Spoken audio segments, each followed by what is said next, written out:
Amen. Loué soit l'Éternel. Même, je pense que c'est l'attitude de bien des gens. C'est vraiment bien. La jeune sœur, là, ce dernier couplet, je l'ai beaucoup apprécié. Et nous, pour commencer une soirée du Nouvel An, je ne pense pas qu'on puisse chanter quoi que ce soit de mieux, de plus approprié en cette soirée.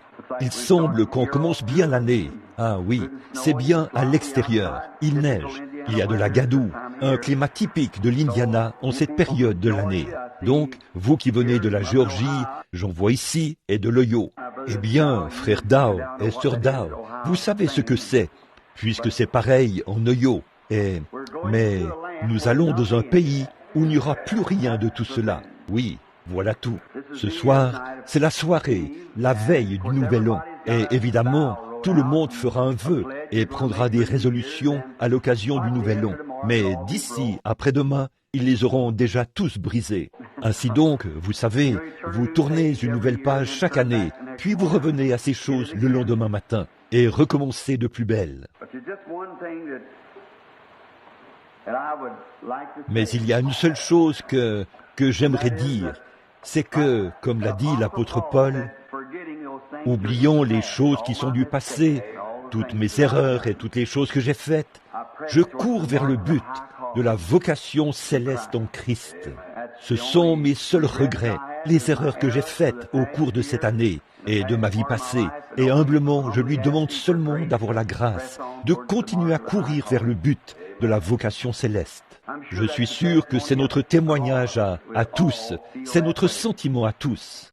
Dommage que ce mauvais temps ce soir ait empêché les gens de venir. J'ai appelé frère Neville, je ne savais même pas s'il pouvait se rendre ici ou pas. Et puis, frère Skaggs est arrivé, lui qui vient de très loin dans le Kentucky, où il est tombé 1 mètre de neige ou davantage. Et alors, où il a dit à peu près comme ceci. Il a donc dû faire appel à des fermiers à quelques reprises pour qu'on le désembourbe et le remette sur la voie à l'aide d'un tracteur. Je me suis dit, eh bien, si nous n'avons que 5 ou 7 centimètres, ce n'est pas grave. Ah oui, tant que ça reste comme ça. Mais les routes sont praticables et tout le monde y roule. Bon, ce soir, c'est une soirée où nous écouterons prêcher plusieurs ministres, différents prédicateurs qui viendront, et ils s'avanceront probablement un à la suite de l'autre tout au long de la soirée, jusqu'à minuit. Je pense qu'ils seront là pour veiller pour voir le nouvel an s'éteindre, arriver, et l'ancien s'éteindre. Habituellement, on fait un appel à l'autel, on prie, on fait des vœux à Dieu, et on renouvelle ses vœux. J'ai dit à frère Neville, je l'ai appelé pour savoir s'il venait. Je lui ai dit que s'il ne venait pas, j'essayerais de tenir la réunion du mieux que je peux, et que s'il ne lui était pas possible d'être ici demain matin, eh bien, je continuerai et je ferai tout mon possible pendant qu'il serait absent. Et je lui ai dit que j'essayerais ce soir. J'ai pensé n'apporter qu'un message d'une 15aine de minutes, ou quelque chose comme ça. Et nous voyons qu'il y a ici plusieurs autres ministres qui attendent. Alors j'ai pensé que je commencerais et que j'allais simplement continuer dans ce livre de l'Apocalypse et avancer ainsi, prendre le chapitre 4 pour commencer. Et si nous ne le terminons pas cette fois-ci, nous continuerons la prochaine fois. Après, nous verrons le chapitre 5, puis le chapitre 6, autant que faire se peut. Puisse le Seigneur nous aider à voir tout ça. Avant de commencer, j'aimerais dire qu'il y a eu, dernièrement, j'ai reçu la visite de frère Drummond Tom et sa femme. Voici sa mère et son père à elle, assis ici ce soir. Ils viennent de rentrer d'Afrique, où ils ont eu de grands services pour le salut des âmes et des services de guérison divine. Cette petite dame a pris, je crois, la place de sa grand-mère l'autre jour, et ils ont eu un service dans une prison, et des pécheurs sont venus au Seigneur, et tout. C'était vraiment merveilleux de voir comment Dieu utilise ce jeune couple. Ils resteront ici, en Amérique, quelque temps encore, pour faire de l'évangélisation. Pasteur, si quelqu'un parmi vous, j'aimerais écrire à frère Drummond, Drummond, j'ai toujours du mal à prononcer correctement ce nom-là. Pourquoi ne pouvait-il pas simplement prendre un nom anglais et laisser tomber celui-là? Attribuons-lui tout simplement un numéro. Qu'en dites-vous? Parce que je n'y arrive pas, non. Je ne pense pas que la moitié d'entre nous puisse y arriver. Drummond, je pense que c'est la bonne façon de le prononcer. Et Sœur Charlotte, si quelqu'un parmi vous aimerait les inviter, ça me ferait vraiment plaisir d'apprendre qu'ils sont allés à votre église. Cette dame, Sœur Charlotte, n'est qu'une enfant. Dernièrement, elle était là à témoigner à Meda de l'expérience qu'ils ont vécue en Afrique. Et je vous le dis, c'était... Billy, ça m'a rappelé le bon vieux temps. On aurait dit qu'elle parlait afrikaans. Ainsi donc, la bataille fait rage, autant là-bas qu'ici. Si quelqu'un aimerait inviter frère Drummond pour et sœur Charlotte pour faire campagne dans son église, veuillez simplement appeler frère Tony Zabel à Melrose au 73945. Si certains parmi vous, les ministres, veulent bien prendre cela en note, je recommande certainement frère, car c'est un bon prédicateur, un jeune homme sincère, qui a vraiment besoin d'un coup de pouce pour se lancer ici. Il ne recule devant rien. C'est un brave garçon et je l'aime beaucoup. Maintenant, souvenez-vous, c'est Melrose 73945. Et je vais laisser cette petite carte de visite ici au cas où c'est leur carte de visite. Et si vous ne pouvez pas prendre en note le numéro, eh bien, vous pourrez venir la prendre à un moment ou à un autre, pendant la pause entre les différents services de ce soir. Ainsi, vous prendrez leur numéro pour les appeler, si vous aimeriez les inviter dans certaines de vos églises pour une réunion, ou si quelqu'un que vous connaissez aimerait les inviter, puisqu'ils sont en train de parcourir toute l'Amérique pour faire campagne. N'est-ce pas quelque chose? L'Afrique doit envoyer des missionnaires ici en Amérique. C'est ici qu'on en a besoin. C'est pire ici que là-bas. Donc, combien sont contents et heureux que le Seigneur leur ait prêté vie une autre année. Nous voici qui arrivons au bout du chemin, et nous prions Dieu de nous pardonner tous nos péchés et nos manquements. Maintenant, j'aimerais dire ceci avant de commencer. Je souhaite à tous et à chacun de vous une nouvelle année des plus remplies de succès, de bénédictions et de santé que je puisse vous souhaiter. Que Dieu soit avec vous, puissiez-vous prospérer à la fois physiquement, spirituellement, financièrement et matériellement. Tout ce que Dieu peut vous apporter, je prie qu'il le fasse. Maintenant, je fais face à une nouvelle année, moi aussi. Dieu seul sait ce que me réserve l'avenir. Et nos décisions doivent être prises dans les plus brefs délais. Toutes nos affaires sont prêtes. Frère Jim, là-bas, a fini de tout préparer maintenant. Quant aux invitations internationales et tout, partout dans le monde, pour voir où le Seigneur nous conduira. Et je demande instamment vos prières. Priez de tout votre cœur pour que Dieu ne me laisse jamais être induit en erreur. Tout ce que je veux, c'est d'être sincère et de ne jamais être induit en erreur. Et là, j'ai eu une bonne année. Bien des fois, les gens comprennent mal. Et alors ils disent, « Frère Branham, vous n'allez plus à divers endroits comme vous le faisiez auparavant, et comme le font tous les autres ministres, pour y tenir toutes les... » J'ai appris une chose, et c'est une leçon que j'ai apprise de notre Bible et de notre Seigneur. C'est que Jésus ne se donnait pas en spectacle. Il ne possédait pas ça. Il ne se donnait pas en spectacle. Vous voyez, il ne se donnait pas du tout en spectacle. Et je ne crois pas que ses disciples se donnaient en spectacle. Ils n'ont jamais été coupables de se donner en spectacle. C'est là que je pense que nous manquons très souvent le coche de nos jours. C'est peut-être juste mon opinion personnelle. C'est que, quand ce que nous faisons, c'est avec beaucoup de tapage, vous savez, eh bien, pour moi, cela ressemble plus à du spectacle qu'à quelque chose de sacré. Avez-vous remarqué ceux qui avaient vraiment reçu le Seigneur à sa venue? C'était Siméon, dont personne n'avait jamais entendu parler. Mais lui, il attendait le Seigneur. Anne, l'aveugle dans le temple. Jean-Baptiste, dans le désert. Et Jean est allé dans le désert à l'âge de 9 ans. Et on ne l'a pas revu avant l'âge de 30 ans. Il était dans le désert. Et des hommes comme ceux-là, qui croyaient en secret, qui restaient humbles et qui attendaient la venue du Seigneur. Ils n'avaient jamais eu à faire de la publicité autour de leurs réunions ou à faire de grandes affiches. C'est maintenant l'heure, c'est maintenant le moment, et à faire des télédiffusions et tout.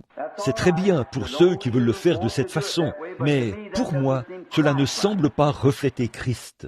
Je sais qu'une fois, ses frères lui ont dit, « Tu opères des miracles et tout, pourquoi ne montes-tu pas là-bas, à Jérusalem ?» Nous irons célébrer la Pâque. Nous appellerons Caïphe, le souverain sacrificateur, et tous ces gens-là, pour qu'ils le sachent. Il faudra le faire devant eux, pour qu'ils voient tes œuvres. Et là, tu vois, pourquoi perdre ton temps avec une bande de pêcheurs et tout, là-bas à la rivière, ces gens de classe inférieure? Pourquoi ne vas-tu pas là-bas pour faire voir cela au monde entier? Voyez? Jésus a dit, votre heure est toujours prête, mon heure n'est pas venue. Oui, voyez? Une fois, Jean-Baptiste, les Écritures avaient annoncé sa venue. Il avait été dit, quand il viendra Ésaïe avait dit, environ 712 ans avant sa naissance, il y aura une voix qui criera dans le désert. Il avait dit, toutes les montagnes sauteront comme de petits agneaux, toutes les feuilles taperont des mains, les lieux élevés seront abaissés, et les lieux abaissés seront élevés. Des prophéties de ce genre. Que pensez-vous que les ministres de ce jour-là, quand ils ont lu cela, ils ont dû dire, oh là là, quand ce grand prophète viendra, il sera connu de tous. Dieu ouvrira la voûte céleste, les couloirs du ciel s'abaisseront, un char de feu descendra, et un orchestre angélique l'escortera jusque sur la terre. Quand il est venu, c'était un prédicateur au visage hirsute, enveloppé d'un morceau de peau de mouton, avec pour ceinture un morceau de cuir. Il n'avait probablement jamais pris un bain, sinon une fois tous les 3 ou 4 mois. Il était là-bas dans le désert. Il en est sorti, s'est enfoncé dans la boue jusqu'à la hauteur des genoux, et s'est mis à prêcher, « Repentez-vous, car le royaume des cieux est proche ». Il n'est jamais allé dans une ville. Si quelqu'un voulait l'entendre, il lui fallait venir au Jourdain pour l'entendre. Ceux qui le voulaient. Qu'est-ce qu'il a fait? Il a secoué la nation, il a secoué le monde. Une secousse est en cours, et les gens n'en savent rien. Quand Jésus est venu, il ne s'est jamais présenté parmi les grands dignitaires. Il est venu chez les siens, il est venu à ceux qui l'attendaient. C'est parmi ceux-là que vient la secousse. C'est ce qu'il fait aujourd'hui. Le Saint-Esprit vient à ceux que Dieu a appelés. Une grande secousse est en cours parmi les élus. Il s'y passe des choses puissantes et glorieuses, mais le monde n'en sait rien.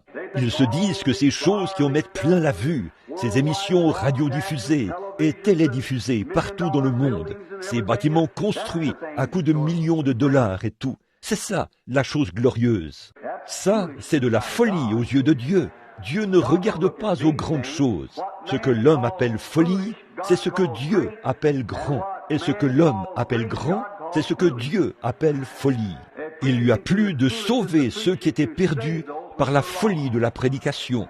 Eh bien, Jean, que pensez-vous qu'il disait de lui? Il y a un vieux fanatique là-bas, un type au visage hirsute, qui est venu du désert, enveloppé d'une peau de mouton. Eh bien, il se tient dans la boue, pieds nus, là-bas, sur le bord du Jourdain. C'est là qu'il fait son petit numéro. Qui a jamais entendu pareille chose? Quand Jésus est venu, un Messie, lui, qui est né là-bas dans une étable, sur un tas de paille, avec le bétail qui mugissait tout autour? Et vous voulez dire qu'avec une mère illégitime, puisque son père, sa mère était déjà enceinte, avant même qu'il soit marié. Voyons, il est né en dehors des liens sacrés du mariage. Ce gars-là, oh là là, voyez, mais cela était glorieux. Il ne savait simplement pas ça. Voyez, il ne savait pas ça. C'est pareil pour l'évangile aujourd'hui. C'est glorieux. Et l'évangile secoue comme jamais auparavant. Mais c'est parmi le reste que cela secoue. C'est vrai, cela les prépare. Il est venu chez les siens ne l'ont pas reçu. Il a dit à ses disciples, n'allez pas vers les païens, mais allez plutôt vers les brebis perdues d'Israël. Et comme vous y allez, celui qui vous reçoit, me reçoit. Quand vous entrerez dans une ville, si on ne vous reçoit pas, secouez la poussière de vos pieds et partez. Je vous le dis en vérité, le pays de Sodome et Gomorrhe sera traité moins rigoureusement au jour du jugement que cette ville-là. Or, pour avoir rejeté ces hommes, chacune de ces villes a été réduite en cendres jusqu'à aujourd'hui. Toutes celles qui les ont reçues sont encore debout comme des flèches. C'est vrai, voyez, Dieu met du temps pour répondre, mais il répond, ne vous en faites pas. Il ne faut pas que je commente sur ce sujet, je n'arriverai jamais à l'Apocalypse. Oh!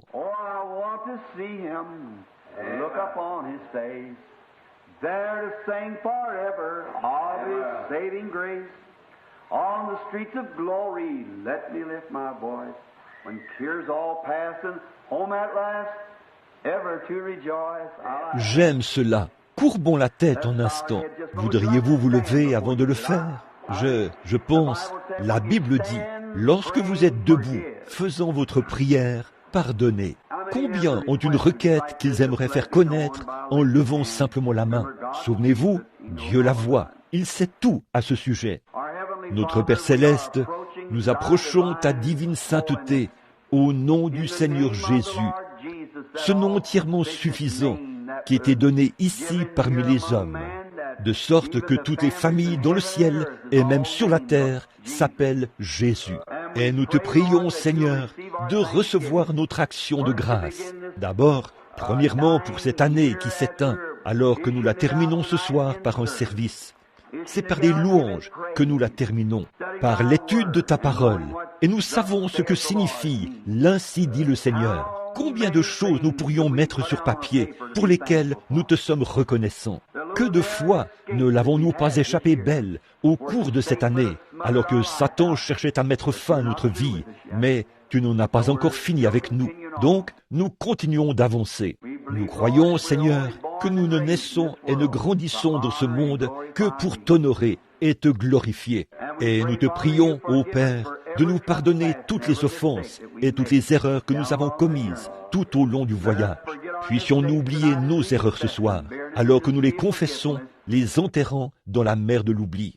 Au nom du Seigneur Jésus, pour ne plus jamais les déterrer, mais courons maintenant vers le but, vers cet homme parfait, Jésus-Christ. Accorde-le ce soir, Père, alors que tes serviteurs prendront la parole. Puisses-tu oindre chacun d'eux de l'esprit de vie. Puisse-t-il prêcher comme jamais auparavant et apporter les messages à l'Église ce soir. Et nous nous sommes rassemblés ici, sous ce petit toit, et nous en sommes reconnaissants, Seigneur. Nous sommes reconnaissants de pouvoir nous asseoir près d'un bon feu et d'avoir un toit au-dessus de nos têtes. C'est tout ce dont nous avons besoin, car nos trésors ne sont pas de ce monde, ils sont dans le monde à venir. Ô Dieu, nous les amassons là-haut, où nous croyons que les voleurs ne peuvent pas pénétrer pour les dérober, et que les mythes ne peuvent pas les corrompre, car notre trésor, c'est la vie éternelle. Et nous te prions, ô Père, de nous accorder de chérir cela tous les jours de notre vie. Fais de nous de bons serviteurs, ôte tout mal de nous, Seigneur, tout le passé, dépose-le. Puisse toute racine de méchanceté et toute amertume être ôtée de nos vies, afin que nous soyons remplis d'humilité et de douceur devant toi. Accorde-le, Seigneur, que l'année qui vient soit pour nous l'année la plus glorieuse que nous ayons jamais eue. Accorde-le. Maintenant, donne-nous ce soir ta parole, alors que nous attendons les messages qui viennent de toi.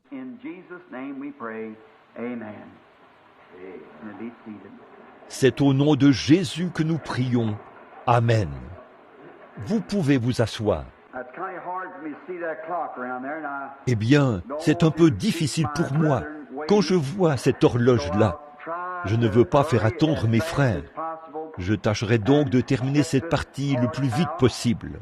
Et si peut-être nous ne finissons pas, alors demain matin, nous tâcherons peut-être de continuer, si le Seigneur le veut. Et puis, si Frère Neville ne vient pas, ou quoi que ce soit d'autre, eh bien, alors, si le Seigneur le veut, je tâcherai d'être ici pour tenir le service de l'école du dimanche. Bon, là, n'oubliez pas.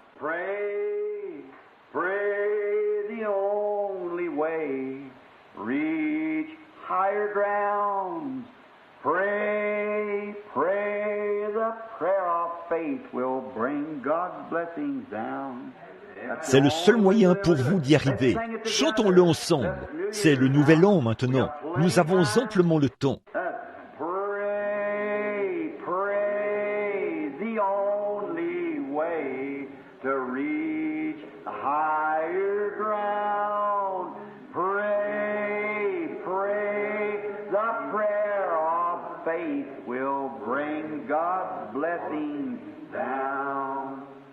Si donc la prière de la foi fait descendre les bénédictions de Dieu, continuons de prier. Je suis si content ce soir. Nous avons dans le royaume de Dieu de nouveaux visages qui n'y étaient pas l'année dernière.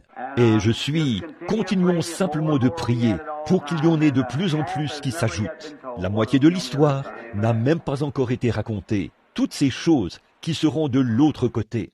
Prenons maintenant Apocalypse, chapitre 4. Quelqu'un a-t-il besoin d'une Bible? Nous avons quelques Bibles ici. Si vous voulez suivre avec nous, très bien. Qu'un des huissiers s'avance maintenant, nous avons tout un tas de Bibles ici.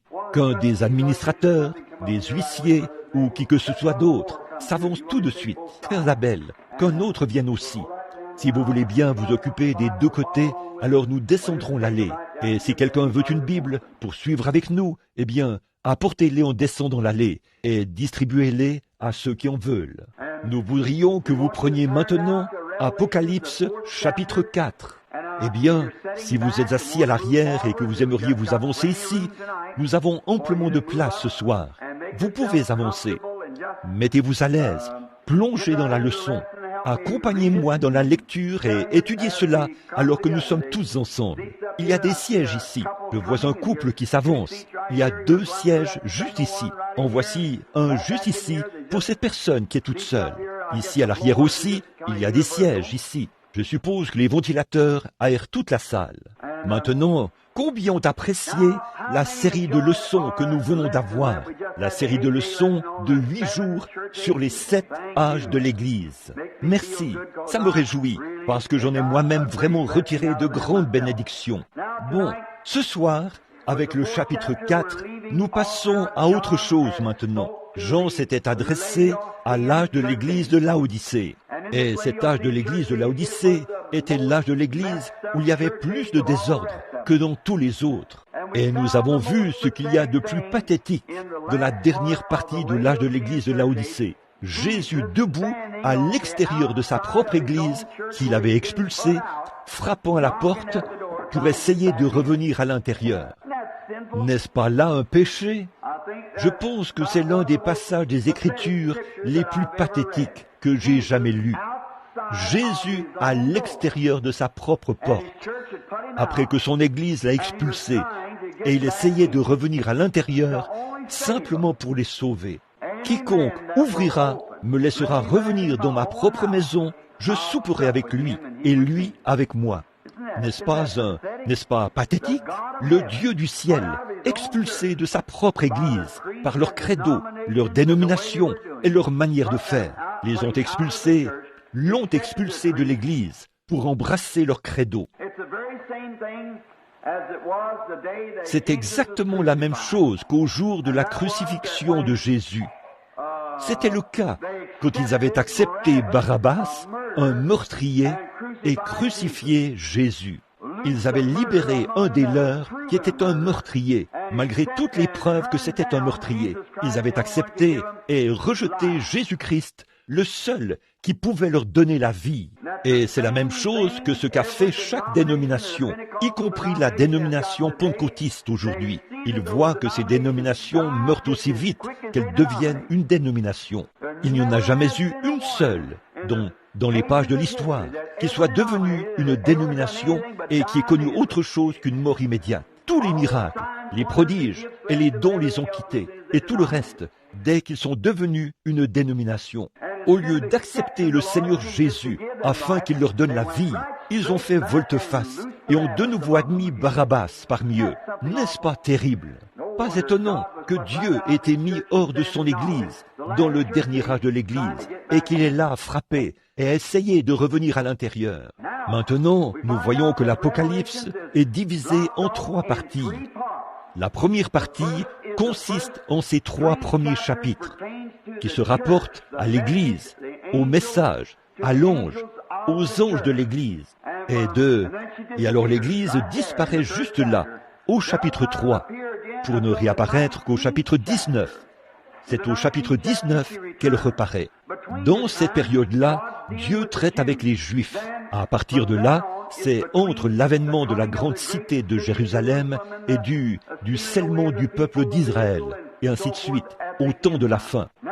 Bon, ce soir, nous laissons, tout de suite après, Jean avait vu, sur l'île de Patmos, combien se souviennent de la distance où Patmos se trouvait qui la séparait de la côte? Quelle en était la distance? Une 50aine de kilomètres de la côte. C'est cela. Quelle était la circonférence de Patmos? Vous vous souvenez des données géographiques? Sa circonférence avait environ 25 kilomètres. et c'était utilisé comme lieu d'exil par les Romains. Ils y déportaient des prisonniers. Et Jean s'y trouvait pour quelle raison? Qu'est-ce qu'il avait fait? Avait-il volé quelque chose? Non. L'y avait-on déporté parce qu'il dérangeait les gens ou faisait quelque chose de mal? Non. Pourquoi était-il là-bas? À cause de la parole de Dieu et de son témoignage, pour avoir prêché l'Évangile. Peut-il donc arriver quelque chose à un chrétien sans que cela soit pour son bien? Non, non, non. Alors pourquoi Dieu l'avait-il retiré et isolé sur cette île? Pour nous donner ce livre de l'Apocalypse. Vous voyez, Dieu peut faire en sorte que le diable n'y voit que du feu, comme bon lui semble. N'est-ce pas? Il peut le faire, tout simplement, comme je l'aime. En fait, je n'ai pas besoin d'être intelligent, voyez? Eh bien, si j'étais intelligent, j'essaierais de tout oublier à ce sujet, parce que je sais que personne ne peut être aussi intelligent que lui. Et donc, j'ai juste, peu importe ce que j'ai, je m'abandonne à lui et je fais ce qu'il me dit de faire. C'est tout. Parfois, c'est vraiment contraire à ma façon de voir la chose. Mais je sais que si c'est lui qui conduit, il est intelligent. Il sait ce qu'il fait. Et moi, non. Alors, je le laisse faire tout simplement, voyez-vous? Alors c'est très bien. Voyez? Je le laisse donc le faire tout simplement. C'est ça, Fresneville. Oui, monsieur. Qu'il le fasse, c'est tout. Voyez?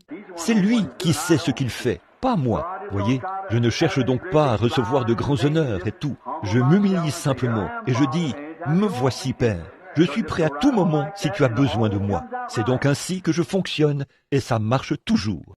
Alors, Jean, nous n'aurions pas eu ce livre de l'Apocalypse si ce n'était de Jean. Si Jean n'avait pas été exilé sur cette île, c'était le moyen que Dieu avait trouvé pour nous donner le livre de l'Apocalypse. Il a passé environ 3 ans là-bas, je pense, sur le livre et a écrit le livre de l'Apocalypse. Maintenant, là, nous avons arrêté à la fin de l'invitation, au chapitre 3, verset 22. Que celui qui a des oreilles entende ce que l'Esprit dit aux églises. Maintenant, voici le début du chapitre 4. Après cela, je regardais, et voici une porte était ouverte dans le ciel. La première voix que j'avais entendue, comme une trompette, et qui me parlait, dit, monte ici, et je te ferai voir ce qui doit arriver dans la suite. Nous allons l'apprendre verset par verset. J'ai noté plein de passages des Écritures ici, tout un livre, et je ne sais pas jusqu'où nous nous rendrons dans cela. Que le Seigneur nous conduise. Maintenant, remarquez, la parole dit, après ces choses, après l'âge de l'Église, et tout ce qui se passe à partir d'ici et dans la suite se produira sur la terre après l'enlèvement de l'Église. Vous voyez, après l'enlèvement, c'est le retour vers Israël pour aller les chercher. Après l'âge de l'Église, après les âges de l'Église, et l'Église ne reparaît plus jusqu'au chapitre 19 de l'Apocalypse, quand elle revient avec son époux. Que Dieu soit loué pour les noces. Lisons simplement cela. Aimeriez-vous lire ces passages des Écritures au fur et à mesure que nous les verrons? Très bien. Prenons Apocalypse 19. Très bien, monsieur. Apocalypse 19. Commençons au verset 7. Apocalypse 19. C'est là que l'Église reparaît. Elle ne reparaît plus jusqu'au chapitre 19. Réjouissons-nous et soyons dans l'allégresse et donnons-lui gloire, car les noces de l'agneau sont venues et son épouse s'est préparée. Oh, je pourrais prêcher là-dessus jusqu'à minuit et ne pas en dire la moitié. Regardez, son épouse s'est préparée. Charlie, Nelly et vous tous, c'est exactement ce dont nous parlions là-bas. Et René, l'autre jour, voyez, quand Élisée a jeté son manteau sur Élie, ou plutôt qu'Élie l'a mis sur Élisée, il a tendu la main, l'a ôté de nouveau, l'a remis sur lui, et il l'a porté en marchant jusqu'à ce qu'il traverse le Jourdain. Puis, il est allé sur la montagne, et monté dans un char, et a laissé tomber son manteau. Lorsqu'un chrétien est nouvellement sauvé, son regard est tourné vers Christ, et alors il a aussi quelque chose à faire. Il doit ensuite se sanctifier, se débarrasser de toutes ses habitudes impures, rejeter tout fardeau, se préparer. L'épouse s'est préparée. Cela me rappelle une petite histoire. Je me dois de la raconter avant de continuer. Ici, dans l'Ouest, il y a quelque temps, il y a de cela bien des années, il y avait une grande entreprise qui s'appelait Armour & Swift Packing Company. Ce qu'ils faisaient, c'est qu'ils venaient et achetaient du bétail. Ils achetaient aussi des ranchs. Comme ils avaient beaucoup d'argent, ils achetaient tous les petits ranchs et c'est ainsi qu'ils avaient pu acquérir des ranchs, acquérir des millions d'acres, où ils géraient ce beau gros bétail Hereford par secteur. Ils possédaient leur propre chemin de fer et tout, pour transporter le bétail d'un pâturage à l'autre. La compagnie Armour & Swift avait un grand ranch, et là, ils avaient là-bas un contremaître. C'était plutôt le directeur du ranch, qui avait 4 ou 5 filles. Et ils avaient appris que l'un des frères de la grande compagnie Armour était, ou non pas l'un des frères, mais l'un des fils, viendrait visiter le ranch. Et ce jeune homme était un célibataire. Et toutes ces filles étaient certaines qu'elles allaient conquérir ce garçon dès son arrivée. Elles avaient donc entrepris de se préparer et de tout apprêter pour attendre son arrivée. Quand il est arrivé là-bas, elles sont allées à sa rencontre et elles ont organisé une fête typique de l'ancien temps, vêtues de leurs petites robes à franges, un pistolet 44 sur chaque hanche, le chapeau derrière la tête, vous savez. Elles se voulaient de vraies filles du Far West et chacune de ces filles se proposait, l'une d'elles allait conquérir ce garçon. Et elles avaient là une petite cousine dont la mère était morte et le père était mort. Elle était leur cousine et elle était presque l'esclave de tous ces gens là-bas. Et c'est elle qui devait faire toutes les basses besognes, faire la vaisselle et tout. Elle n'avait pas de vêtements, elle devait se contenter des vêtements usagés. Et alors, au moment prévu de l'arrivée de ce garçon, elles sont toutes montées dans leur chariot et se sont dirigées vers la gare pour l'accueillir. Elles tiraient des coups de feu, les chevaux hennissaient et tout, et elles l'ont conduit au ranch. Ce soir-là, ils ont fait une super fiesta. Ils se sont dirigés vers les meules de foin et vers la clôture du corral, où ils ont chanté et dansé toute la nuit. Il a passé 2 ou 3 jours là-bas. Cette petite cousine, eh bien, je vais comparer ceci à quelque chose maintenant. Nos cousines, qui sont en grande tenue, de belles églises, surmontées de grandes flèches. Et on dirait que c'est seulement à des pentecôtistes qu'il faut donner de vilains noms quand ils font des erreurs. Elles aussi, elles font des erreurs, mais on n'en entend pas parler. Vous voyez, elles sont plutôt du genre chic, alors on n'en entend pas parler. Mais qu'un ministre pentecôtiste commette une erreur une fois, oh frère, je vous le dis, ça sera dans tous les journaux du pays. Oui monsieur, qu'un frère pentecôtiste prie pour un enfant et qu'il meure, ce sera dans tous les journaux du pays. La guérison divine, c'est du fanatisme.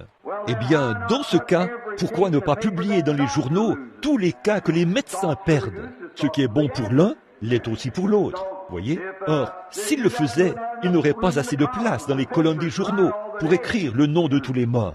Si j'allais ici, au cimetière, et que je disais que tous ceux qui sont morts des suites de l'échec de la guérison divine se lèvent, et que je disais ensuite que tous ceux qui sont morts des suites de l'échec d'un traitement médical se lèvent, ce sera un ratio d'1 sur 1 million.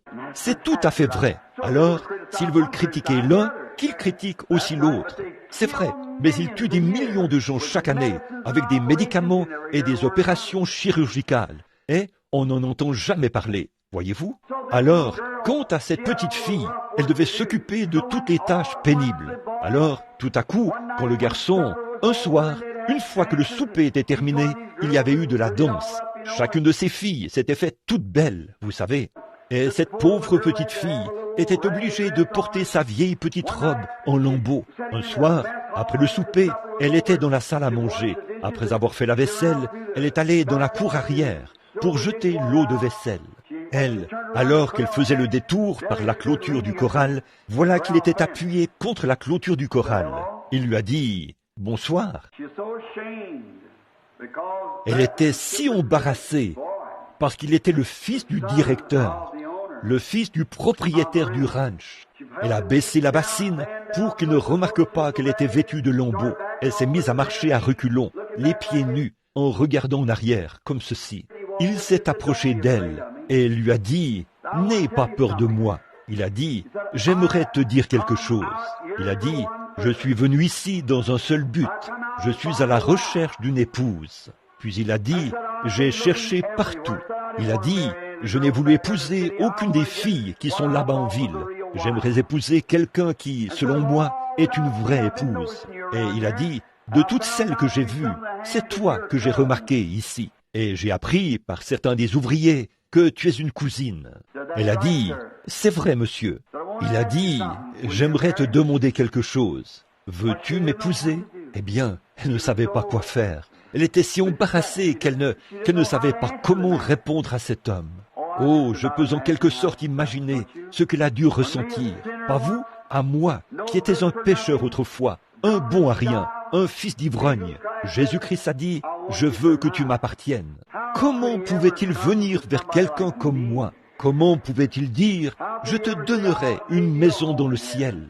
Comment pouvait-il dire, je te sauverai, un misérable comme moi? Comment était-ce donc possible? Mais il l'a fait. Elle a dit, monsieur, je n'en suis pas digne. Je n'arriverai pas à être une épouse pour un homme comme vous, a-t-elle dit, puisque vous êtes habitué aux grandes choses. Je ne connais rien de tout ça. Je suis pauvre. Il a dit, mais tu es celle que j'ai choisie. N'était-ce pas beau quand Jésus vous a dit cela? Vous saviez que vous n'étiez pas digne d'être chrétien. Il n'y avait rien que vous puissiez faire. Mais ce n'est rien. Il vous a simplement choisi. Voyez, c'est par sa bonté, sa miséricorde qu'il vous a choisi. Vous ne l'avez pas choisi, vous savez. C'est lui qui vous a choisi. C'est vrai.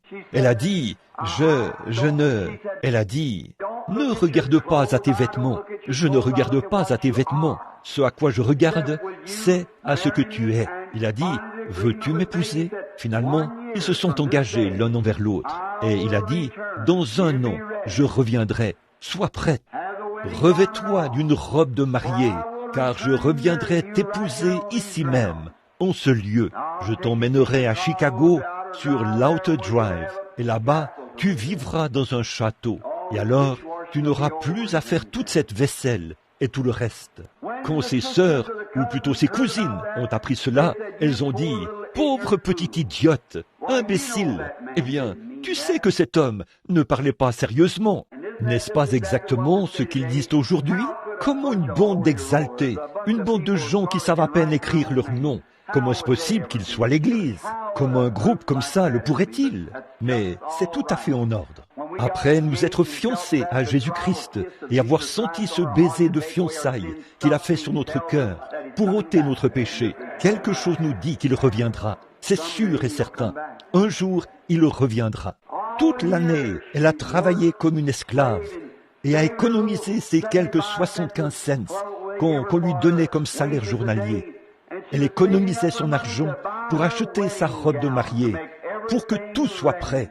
Oh, c'est ce qui occupait toutes ses pensées, se préparer. Et elle s'est préparée. Elle a acquis ses vêtements de noces. Tandis que ses cousines se moquaient d'elle et la ridiculisaient. Finalement, on en est venu. Le jour est finalement arrivé. Elle a mis sa robe de mariée. Oh, elle s'est bien nettoyée et s'est préparée. Ses petites cousines se sont approchées, lui ont fait des courbettes et ont dit, « Eh bien, espèce de petite sotte, là, tu sais bien qu'il ne parlait pas sérieusement, il ne parlerait pas n'épouserait pas une fille comme toi. » Mais elle s'est quand même préparée. Et là, elle a commencé à se faire tard dans l'après-midi. Alors, elles se sont mises à se moquer d'elle et à la ridiculiser. Elle est quand même restée à la porte, dans l'attente. Ainsi donc, il a dit, « À quelle heure a-t-il dit qu'il serait ici ?» Elle a dit, « Il ne me l'a pas dit. » Mais elle a ajouté, elle a dit, « Il m'a dit ce soir-là qu'il m'épouserait. » Ou il m'a donné la bague de fiançailles. Il m'a dit, « Ce sera dans environ 1 an. » Il me reste donc encore 1 heure. Amen. Elle a continué d'attendre. Il me reste 1 heure, 30 minutes, 10 minutes, et on se moquait d'elle, on la ridiculisait, et la traitait de tous les noms. Mais finalement, au moment crucial, elles ont entendu le crissement des roues sur le sable, des chevaux arrivaient. C'était vraiment quelque chose de voir cette petite épouse qui s'était préparée, passer la porte d'un bond, traverser le treillis couvert de roses là-bas, pour se jeter dans les bras de l'homme qu'elle aimait et qui allait devenir son mari, pour qu'il la prenne comme ça, qu'il l'épouse et l'emmène avec lui. Un de ces jours, frères, ceux qui se moquent et qui nous traitent d'exaltés, de pentecôtistes et des choses comme ça, nous attendons, il nous reste encore un peu de temps. Ils disent, « Ah, ce n'est en rien différent de ce qui a toujours été. Ne vous inquiétez pas, il nous reste un peu de temps. Et au moment qu'il a promis de venir, il sera là. Et un de ces jours, nous prendrons notre envol et nous partirons. Tenez-vous prêts, restez vêtus de votre habit de noces. Tenez toute cruauté loin de votre cœur. Tout ce que... Écoutez ce qui est dit dans ce passage des Écritures ici. Réjouissons-nous et soyons dans l'allégresse et donnons-lui gloire. Car les noces de l'agneau sont venues et son épouse s'est préparée. Vous saisissez? Et il lui était donné de se revêtir d'un fin lin, éclatant, pur. Car le fin lin, ce sont les œuvres justes des saints. Que Dieu soit loué. Et l'ange me dit, écris, heureux ceux qui sont appelés au festin des noces de l'agneau. Et il me dit, ces paroles sont les véritables paroles de Dieu. Alors, il y aura une rencontre dans les airs, un de ces jours, dans le doux au-delà. Ah oui, soyez prêts, tenez-vous prêts, débarrassez votre cœur de toute mauvaise pensée. Ayez foi en Dieu.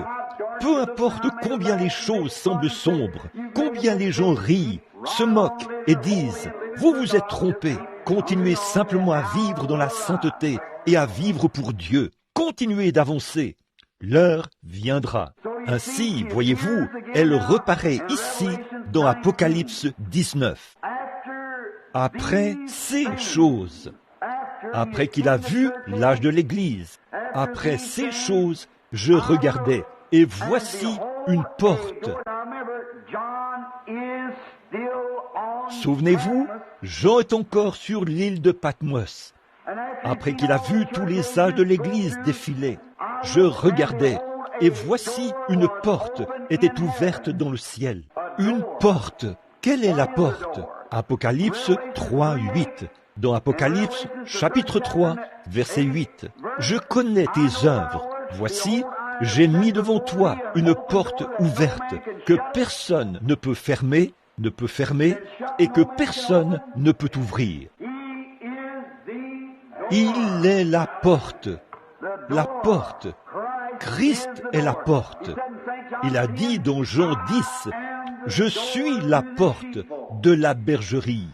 Et à la campagne, on voit que c'est le berger qui fait entrer ses brebis. Une fois qu'il les a comptées et qu'il a vu qu'elles sont toutes là, il se couche juste dans l'embrasure de la porte. Le loup ne peut pas entrer sans le réveiller, ou ses brebis ne peuvent pas sortir sans lui passer par-dessus. Oh, comme les brebis se sentent en sécurité, parce que le berger est couché dans l'embrasure de la porte. Noé, dans l'Ancien Testament, se tenait à la porte de l'arche. Oh, écoutez, je vais dire quelque chose. Il se tenait à la porte et prêchait la repentance et la justice aux gens qui se moquaient de lui. Et quant à cette porte où il se tenait, personne ne pouvait entrer dans l'arche autrement que par cette seule porte. Il n'y avait qu'une seule porte dans l'arche. Et il n'y a qu'un seul chemin. Très bien, frère. Il n'y a qu'un seul chemin qui mène au corps de Christ. Il n'y a qu'une seule porte qui mène à l'église du Dieu vivant. Et cette porte, c'est Jésus. Je suis la porte. Je suis le chemin, la voie qui mène à la porte. Je suis la porte de la bergerie. Il a dit à cet âge de l'Église, « J'ai mis devant toi une porte ouverte ». Il a dit cela à l'âge de l'Église méthodiste. Ils s'en sont détournés pour mettre sur pied une organisation. Mais j'ai mis devant toi une porte ouverte. Alors, après qu'ils ont reçu la sanctification, il a dit, « Je mettrai une porte ouverte », c'est-à-dire le Saint-Esprit. Nous avons tous été, comment? Baptisés dans un seul esprit pour former un seul corps, qui est Christ. Il a mis ce message devant l'Église méthodiste et ils s'en sont détournés. Ils sont parvenus à la sanctification et ont refusé le Saint-Esprit. Vous en souvenez-vous? Cette porte ouverte. Comment est-ce qu'on entre en Christ? Par un seul esprit, le Saint-Esprit, qui est l'Esprit de Christ. Nous y sommes entrés, non pas par une poignée de main, non pas par l'aspersion, mais par un seul baptême du Saint-Esprit. Nous sommes tous baptisés pour former un seul corps, et nous sommes devenus participants de ce corps. C'est uniquement par le baptême du Saint-Esprit qu'on entre dans cette porte. Cette porte est dans le ciel. Et c'est cette porte, quand il a levé les yeux, il a vu le Seigneur Jésus. Observez la suite. Cette porte, le Seigneur Jésus. Je regardais, et voici, une porte était ouverte dans le ciel. La première voix que j'avais entendue, une voix de trompette. Là, la scène change. Avant, Jean observait Patmos, et maintenant, il lève les yeux. Pourquoi? C'est qu'il a vu quelque chose se produire ici sur la terre. Ces âges de l'Église, les 7 âges de l'Église, du début à la fin. Et dès qu'il a fini de voir les âges de l'Église, après cela, après que les âges de l'Église se sont terminés, il a entendu une voix, et il a levé les yeux vers le ciel, et a vu une porte ouverte. Et la première voix était semblable au son d'une trompette. Très bien, la scène a changé. Elle est passée de Patmos au ciel. La voix était la même voix qui marchait au milieu des 7 chandeliers d'or. La même voix. La voix n'avait pas changé. Mais la voix, d'où venait-elle quand il l'a entendue la première fois? Combien s'en souviennent? Dans le premier âge de l'Église, derrière lui, j'avais été ravi en esprit au jour du Seigneur. Apocalypse 1, 1, 10. Donc, il ravit en esprit. Si vous voulez le noter, c'est Apocalypse 1, 10 et 13. J'avais été ravi en esprit au jour du Seigneur. Et j'ai entendu derrière moi une voix comme le son d'une trompette, comme le bruit de grandes eaux. Et quand je me suis retourné pour regarder, j'ai vu quelqu'un debout au milieu des 7 chandeliers d'or. Maintenant, après qu'il lui a montré tout le mystère de ces 7 chandeliers d'or, lui qui tenait les 7 étoiles, qui portait une perruque blanche et tout, qui avait les pieds comme de l'airain et les yeux comme du feu, ces symboles. Il a ensuite entendu la même voix, écoutez bien, qui venait du ciel. Alors, il a levé les yeux et a vu une porte ouverte. Oh, une porte ouverte dans le ciel. Comment entrez-vous? Par Jésus-Christ. Cette seule porte, un seul chemin. Il n'y a aucun autre chemin. Tout homme qui entre par un autre chemin est un voleur et un brigand. Et dans la parabole, celui qui était venu prendre part au souper des noces, sans habit de noces, avait été reconnu coupable et jeté dans les ténèbres du dehors. Il n'y a qu'un seul chemin qui mène au souper des noces. Je crois que j'ai prêché là-dessus, ici, il n'y a pas longtemps. Quand un homme se marie en Orient, il doit distribuer les invitations lui-même et il doit fournir les vêtements de cérémonie lui-même. Alors, quand il a rencontré cet homme qui était assis là, à la table du souper, combien se souviennent de cette parabole? Bien sûr, vous qui lisez la Bible, il a trouvé un homme à la table du souper sans habit de noces. Comment ça se passe? L'époux se tient à la porte et chacun se présente avec son invitation. Nul ne peut venir au Père si ce n'est que par moi. Tous ceux que le Père m'a donnés ou a invités viendront à moi. Voici qu'ils arrivent et remettent leur invitation à l'époux, afin que d'apparence tout le monde soit pareil. Voilà une chose à propos de la bonne religion du Saint-Esprit à l'ancienne mode. D'apparence, cela rend tout le monde pareil. Qu'ils soient riches ou pauvres, esclaves ou libres, noirs ou blancs, hommes ou femmes, ils sont tous un en Jésus-Christ. Et l'époux se tenait à la porte. récupéraient les invitations, revêtaient l'invité du vêtement de cérémonie, afin que d'apparence, les riches et les pauvres soient pareils. C'est ainsi dans le royaume de Dieu. Il n'y a ni grand ni petit personnage. Ils sont tous un seul personnage, tous un en Christ. Maintenant, qu'est-ce qui est arrivé selon vous quand l'époux est revenu et a trouvé quelqu'un assis là sans avoir un habit de noces? Il lui a demandé, « Mon ami, comment es-tu entré ici ?» Et l'autre a eu la bouche fermée. Cela montrait qu'il était entré autrement que par la porte. Il était entré par la fenêtre, il était entré par la porte de derrière, et il appelait un ami. Cela montrait qu'il était un membre d'église. « Mon ami, comment es-tu entré ici sans avoir un habit de noces ?» Maintenant, Jésus a dit ceci lui-même. Puis, il a appelé le portier et il a dit, « Liez-lui les pieds et les mains. » Et il était jeté dans les ténèbres du dehors, où il y aura des pleurs, des gémissements et des grincements de dents. Ce sont les paroles de Christ lui-même. C'est vrai, on l'a jeté dehors. En effet, le fait qu'il n'avait pas un habit de noces prouvait qu'il était entré par un autre chemin et non par la porte. S'il était entré par la porte, il aurait reçu un habit de noces. Oh, écoutez ceci. Si donc l'habit de noces, c'est le baptême du Saint-Esprit, comment pourrons-nous être représentés autrement? Si le premier âge de l'Église a dû entrer par la porte, Jésus-Christ, se faire baptiser au nom de Jésus-Christ, recevoir le baptême du Saint-Esprit, afin de revêtir l'habit de noces, comment y entrerons-nous si nous empruntons quelque autre chemin? Si vous entrez en tant que méthodiste, baptiste, pentecôtiste ou toute autre dénomination, vous serez liés et jetés dans les ténèbres du dehors. Vous devez entrer par Jésus-Christ, le chemin, la porte, la vérité, la vie. Amen. Très bien, la même voix. Apocalypse 21, ou plutôt Apocalypse 1, 10 et 13. Et j'aimerais vous faire remarquer que la voix qu'il entendait lui parler avait la clarté d'une trompette. Vous connaissez le son d'une trompette. Elle produit un son strident. Que signifie une trompette dans la Bible? La guerre. Chaque fois que vous entendez une trompette retentir lors d'une guerre, du temps de la Bible, son retentissement était signe de guerre, une révélation où quelque chose allait se produire. Maintenant, après que les âges de l'Église étaient terminés et que tout était prêt, le cadre pour le chapitre 4 que voici était fin prêt. Les âges de l'Église étaient terminés. Il avait déjà quitté la terre. Vous voyez? Souvenez-vous, la voix qui lui parlait derrière lui, parmi les 7 chandeliers d'or. L'œuvre était terminée. Et maintenant, cette même voix parlait depuis le ciel. Qu'est-ce que c'était? Il avait déjà racheté son peuple. Son œuvre terrestre était terminée. Et il était dans la gloire. C'est de là qu'il a dit à Jean, « Monte ici !» Ah oui, Amen.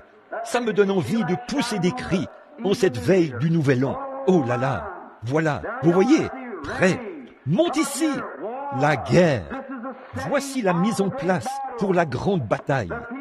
Le peuple qui a rejeté le message de Dieu, rejeté le Saint-Esprit, le messager des 7 églises. Il ne restait plus rien d'autre pour ceux qui avaient rejeté ce message de sa grâce que ce jugement qui était prêt, pendant qu'il se préparait à répandre les fléaux sur la terre maintenant. Monte ici et je te ferai voir ce qui doit arriver dans la suite. Sur ces pécheurs impies qui rejettent Christ, je répandrai ma colère. Observez la scène.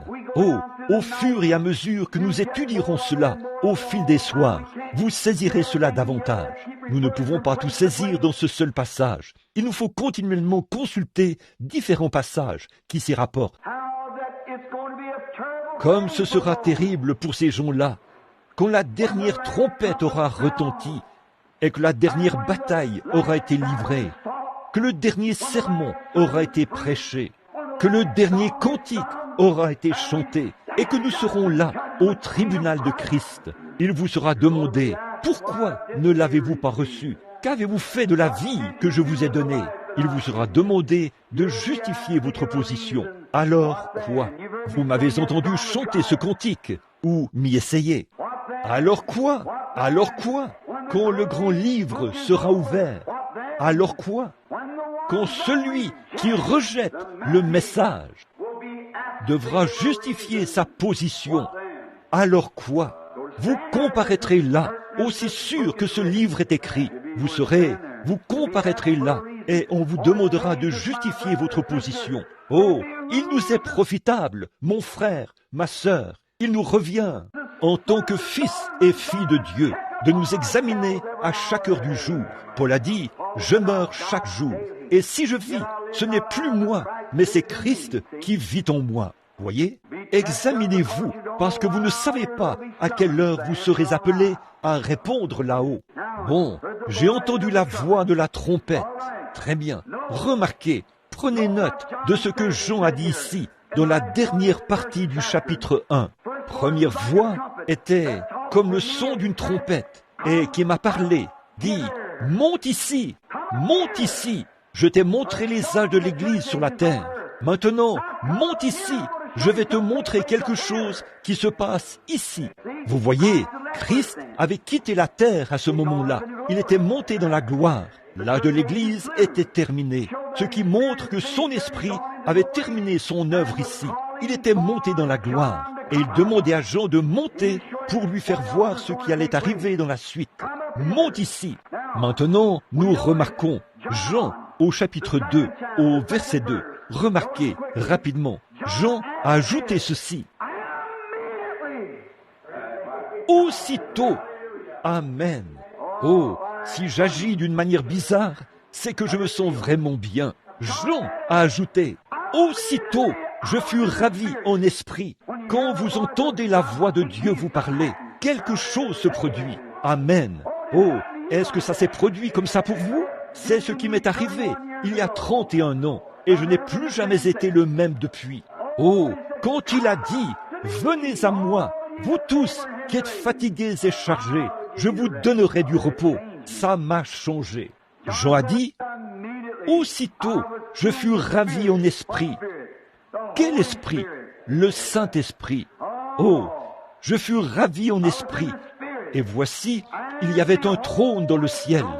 Et sur ce trône, quelqu'un était assis. Vous voyez, là, Jean avait quitté la terre.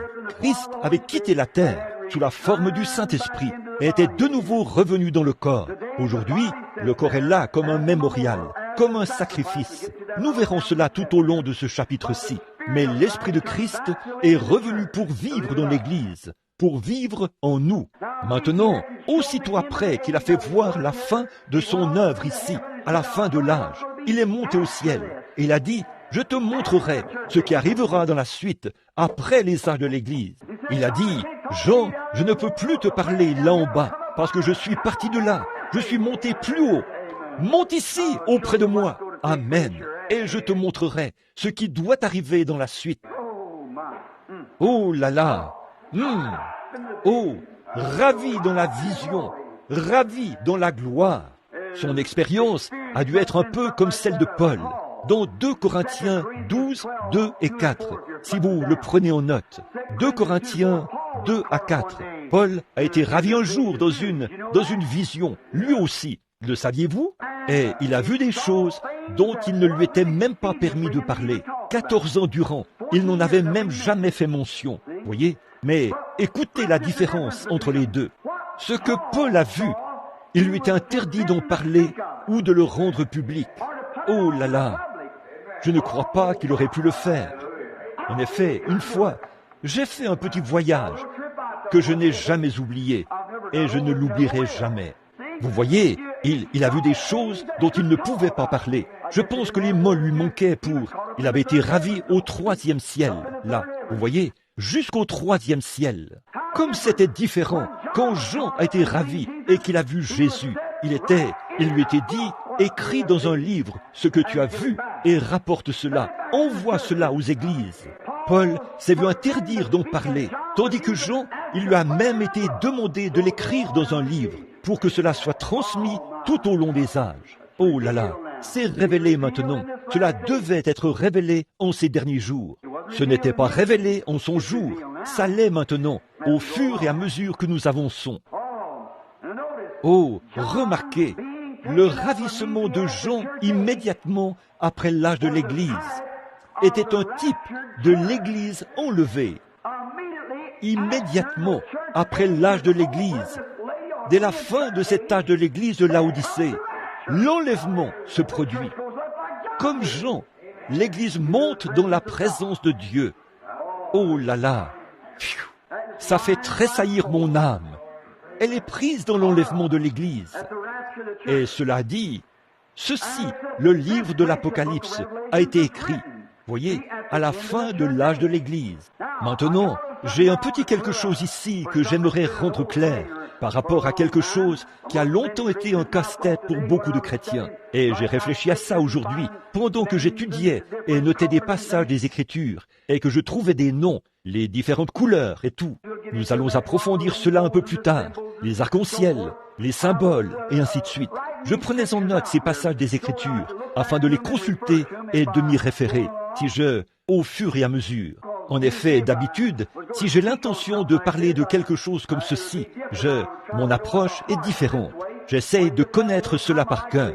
Mais dans ces circonstances-ci, où l'on dispose de très peu de temps, je préfère consulter mes références, parce que cela se trouve partout dans les Écritures, d'un bout à l'autre. Donc, dans Matthieu 16, 13, nous voyons ceci. Si vous notez les passages des Écritures, Matthieu, si vous voulez retourner, si vous voulez le prendre, c'est très bien. Matthieu 16, 13. C'est, prenons-le et lisons-le. Comme ça, nous serons sûrs de l'avoir correctement. Matthieu, chapitre 16, verset 13. Écoutez attentivement, alors que nous lisons 16, 13. Pierre étant arrivé, ou Jésus étant arrivé sur le territoire de Césarée de Philippe, demanda à ses disciples, « Qui dit-on, je suis, moi, le Fils de l'homme ?» Ils répondirent, « Les uns disent que tu es Jean-Baptiste, les autres Élie, les autres Jérémie, ou l'un des prophètes. Et vous, leur dit-il, qui dites-vous que je suis ?» Simon-Pierre répondit, « Tu es le Christ, le Fils du Dieu vivant. » Jésus, reprenant la parole, lui dit, « Tu es heureux, Simon, fils de Jonas. Ce ne sont pas la chair et le sang qui t'ont révélé cela, mais c'est mon Père qui est dans les cieux. Et je te dis que tu es Pierre, et que sur cette pierre, je bâtirai mon église, et que les portes du séjour des morts ne prévaudront point contre elle. Maintenant, je te donnerai les clés du royaume des cieux. Ce que tu lieras sur la terre sera lié dans les cieux. Ce que tu délieras sur la terre sera délié dans les cieux. » Alors, il recommanda aux disciples de ne dire à personne qu'il était le Christ. Écoutez attentivement maintenant. Très bien, car le temps commence. Dès lors, il a commencé. J'aimerais prendre un autre. Vous pouvez continuer la lecture. Allons au verset 28, ici, parce que vous pourrez lire le reste quand vous retournerez chez vous. Je vous le dis en vérité, vérité, quelques-uns de ceux qui sont ici ne mourront point, qu'ils n'aient vu le Fils de l'homme venir dans son règne. Oh, pensez-y, quelques-uns de ceux qui sont ici, quelques-uns de ceux qui sont ici ne mourront point, qu'ils n'aient vu le Fils de l'homme venir dans son règne. Quelle déclaration! Comme le critiqueur aime bien relever cela et montrer à quel point il est ignorant. Voyez, comme il aime prendre ces choses, et pourtant cela s'est accompli sans qu'il en sache quoi que ce soit. Voyez, très bien. À partir de ce roc, qu'est la confession de Pierre, puisque nous savons que sa confession c'est sur ce roc-là qu'il allait bâtir son église, pas sur Pierre, qui signifie une petite pierre, comme l'église catholique romaine essaye de le faire croire, mais sur la base de la confession de Pierre, sa confession de la révélation. Voilà l'église. C'est Dieu qui révélera cela. Il ne s'agissait pas de la confession de cet homme, puisqu'il avait rétrogradé par la suite. Ce n'était pas une confession qu'il était le Fils de Dieu, parce qu'il savait qu'il était le Fils de Dieu. Pierre l'a juste déclaré, mais ce qu'il en était, c'est qu'il avait été donné du ciel, la révélation selon laquelle il était le Fils de Dieu. Il a dit, « Ce ne sont pas la chair et le sang qui t'ont enseigné cela, mais c'est mon Père qui est dans les cieux qui te l'a révélé. Et sur cette pierre, ce roc de la confession. Je bâtirai mon église, et les portes du séjour des morts n'affecteront pas, ne prévaudront point contre elle. J'espère que le temps ne s'écoulera pas trop rapidement maintenant, afin que nous puissions traiter de ceci. Nous voulons voir comment cela coule dans l'être humain. C'est une belle histoire que nous avons là, si jamais nous parvenons à l'aborder. Très bien. Oui, le roc de la confession, ce que Pierre était, il allait bâtir son église sur la base de la confession qu'avait faite Pierre. Il a dit, quelques-uns de ceux qui sont ici ne mourront point, qu'ils n'aient vu le Fils de Dieu venir dans son règne. Eh bien, souvenez-vous, il a dit quelques-uns, c'était plus d'un, n'est-ce pas? Quelques-uns reviendraient à dire plusieurs, plus d'un. Mais maintenant, regardez, tous ses disciples étaient là. Et il demandait à chacun d'eux, que penses-tu de ceci? Que penses-tu de cela? Mais il a dit, quelques-uns de vous qui êtes ici, quelques-uns de ceux qui sont ici, ne mourront point, qu'ils n'aient vu le Fils de l'homme venir dans son règne. Oh là là, quelle déclaration! Pensez-y, cette déclaration a été faite il y a 2000 ans. Est-ce la parole de Dieu est-elle infaillible? Chaque parole qu'il prononce s'accomplira-t-elle? Maintenant, si nous le voulons, prenons Matthieu chapitre 17, qui vient juste après. Lorsqu'il a pris, quelques jours après cela, il a pris avec lui Pierre, Jacques et Jean, et les a conduits à l'écart sur une montagne, pour qu'ils soient des témoins. Pierre, Jacques et Jean, et ils ont vu la venue en puissance du royaume de Dieu. Ils ont vu au préalable la venue du royaume de Dieu. Amen. Oh, il aurait été donné de voir au préalable la venue du royaume de Dieu, l'avènement du millénium. Ils en ont vu l'avant-première. Il y a quelque temps, un groupe de ministres, Oral Roberts en faisait partie, Cecil B. DeMille. Quand il a fini de réaliser les 10 commandements, il a appelé frère Shakarian, frère Roberts et bon nombre de prédicateurs d'un bout à l'autre du pays. Tout prédicateur était le bienvenu. Il les a invités à venir dans le studio avant la sortie du film et il leur a fait voir l'avant-première de ce film avant sa sortie, alors que l'entrée coûtait $25 par personne. Mais ils ont vu ce film en avant-première pour pouvoir donner leur avis si jamais ils avaient des critiques quelconques à formuler ou quoi que ce soit à redire et tout. Ils l'ont vu avant sa sortie devant le public.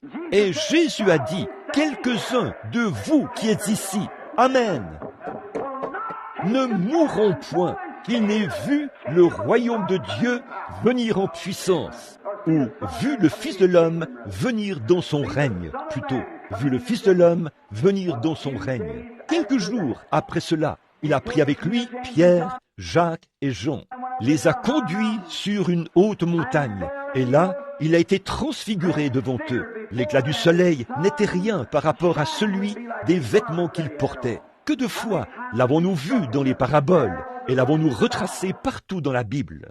Vous pouvez prendre un passage de l'Écriture et relier toute la Bible ensemble avec cela. Oui, monsieur, aucune fissure nulle part. Elle est entièrement enduite de la puissance de Dieu. Le diable ne pourrait pas s'y faufiler s'il le voulait.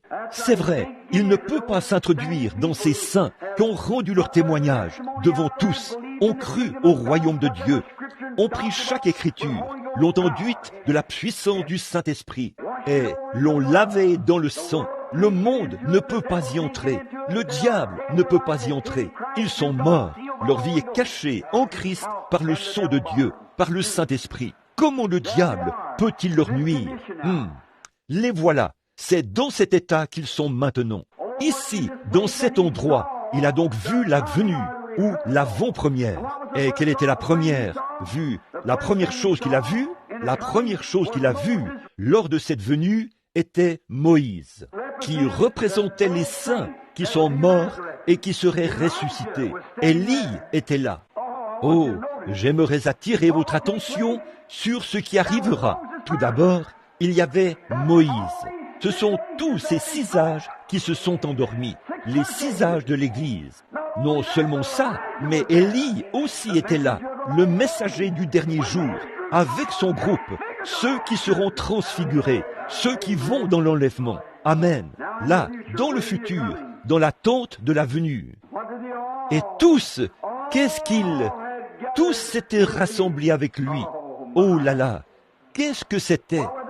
L'accomplissement de sa promesse à Pierre, Jacques et Jean. C'est vrai, en effet, il avait dit, « Quelques-uns de ceux qui sont ici ne mourront point, qu'ils n'aient vu le Fils de l'homme venir dans son règne. » Et ils en ont vu l'avant-première. Puis, après ceci, après la résurrection, j'aimerais vous montrer autre chose. Après la mort et l'ensevelissement de Jésus, dans Jean 21:20, des critiqueurs ont commencé avec ceci au tout début. Mettons cela au clair pendant que nous étudions ce sujet. Dans Jean 20:21, Jésus avait rencontré ses disciples et leur avait donné à manger du poisson et du pain cuit sur le feu. Alors qu'il marchait sur le rivage, Jean s'est penché sur sa poitrine. Et Pierre a posé la question. Il a dit, « Qu'arrivera-t-il à cet homme ?»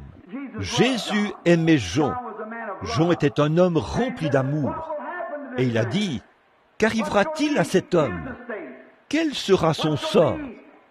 Quel sera son avenir ?» Et Jésus leur a dit, « Que vous importe s'il demeure jusqu'à ce que je vienne, jusqu'à ce que je revienne? Que vous importe ?» Et les disciples ont commis une erreur. Ils se sont mis à dire que Jésus avait dit qu'il vivrait jusqu'à la venue. Mais Jésus n'a pas commis d'erreur. Juste ici, dans Apocalypse chapitre 4, Christ a tenu sa parole. Il a fait monter Jean au ciel et lui a fait voir l'avant-première de tout cela. Voir, il l'a vu au préalable. Il a vu tout cela comme s'il vivait sur la terre pendant le déroulement de tous les âges de l'Église, jusqu'à la venue du Seigneur. Le livre de l'Apocalypse en entier. Oh là là! Voyez-vous à quel point ces promesses sont infaillibles? Eh bien, vous avez été choisis. Jacques devait le faire. Jean, n'importe lequel d'entre eux. Il n'a même pas été donné à Paul de voir cela, ni d'en parler, ni rien. Il a dit, « Que vous importe s'il demeure jusqu'à ce que je vienne ?»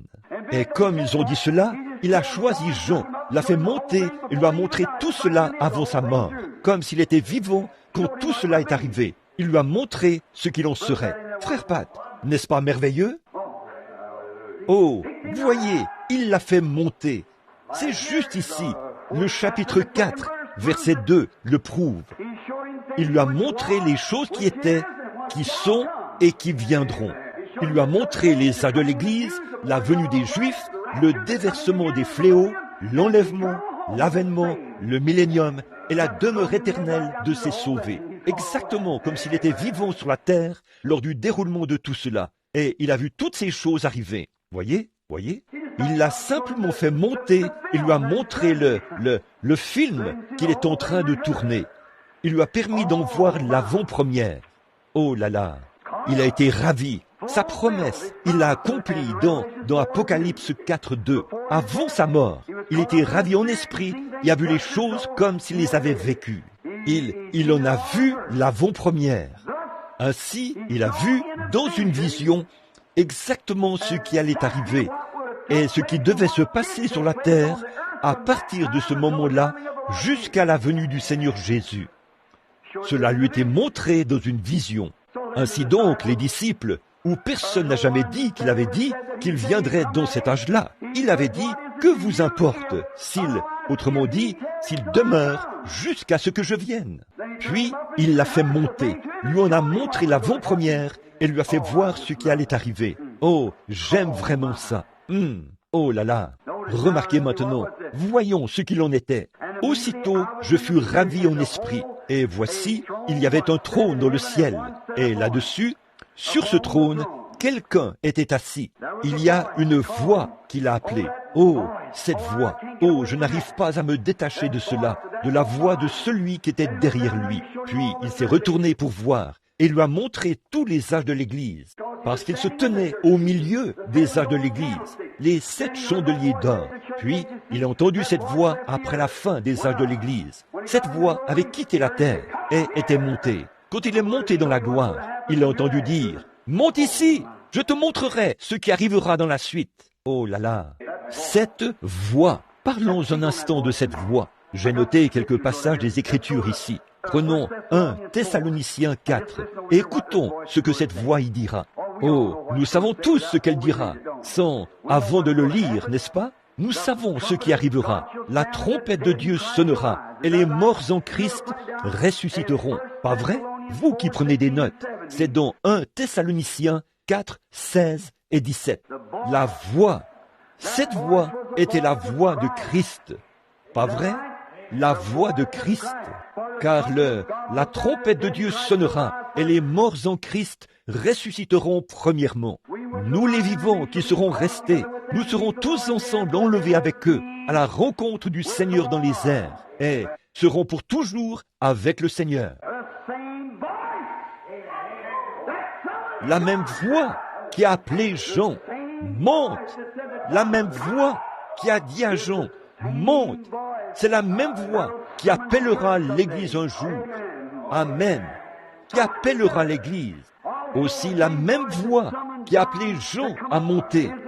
C'est la même voix qui a appelé Lazare, qui était mort, à sortir de la tombe. C'est cette même voix de l'archange. Christ est la voix de l'archange. La voix de l'archange, voyez? Oh, cette voix de Christ, cette trompette a appelé Jean à monter. Et cette même voix avait appelé Lazare.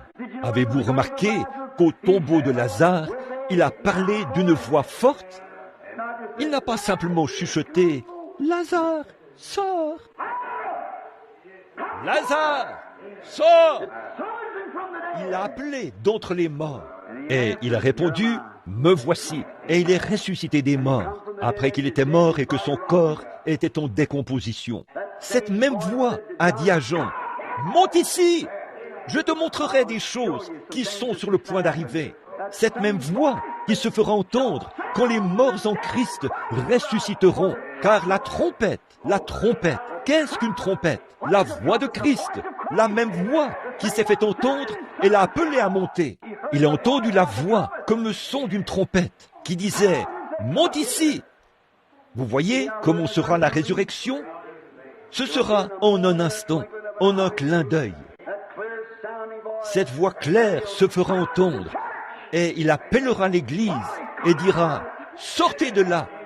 Cette grande voix qui appelle « Aide-moi, ô Dieu, pour que je l'entende ce jour-là. » Comme je l'ai souvent dit, je sais qu'en tant que mortel, Rodney, je sais qu'il y a devant moi une grande porte obscure qu'on appelle la mort. Chaque battement de mon cœur est un battement qui me rapproche de cette porte. Un de ces jours, je devrais passer cette porte, mais je ne veux pas la passer comme un lâche, en criant et en braillant. Je veux y entrer étant enveloppé dans les vêtements de sa justice. Sachant ceci, je le connais dans la puissance de sa résurrection. Un jour, quand il appellera, je ressusciterai des morts. Quand il m'appellera paraître là-haut, quand la trompette de Dieu sonnera et que les morts en Christ ressusciteront. Si je suis vivant, je serai changé en un instant, en un clin d'œil, et je monterai avec les autres à la rencontre du Seigneur dans les airs. Le son de cette voix de trompette sera clair et puissant. Oh, ce sera la même chose à sa venue. Il n'y a pas de son confus à ce sujet. Il n'y a eu aucune confusion chez Jean quand il a entendu cette voix dire « Monte !» et il est monté. Amen. Quant à Lazare, il était parmi les morts, dans le tombeau, et son âme a voyagé pendant 4 jours quelque part. Je ne sais pas où c'était. Personne de nous ne le sait à mon avis. Quel que soit l'endroit où c'était, ça ne change absolument rien. Il l'a simplement appelé une fois, un homme dont les vers de sa peau dévoraient le corps et qui puait dans la tombe. Cette trompette au son clair a dit « Lazare, sors !»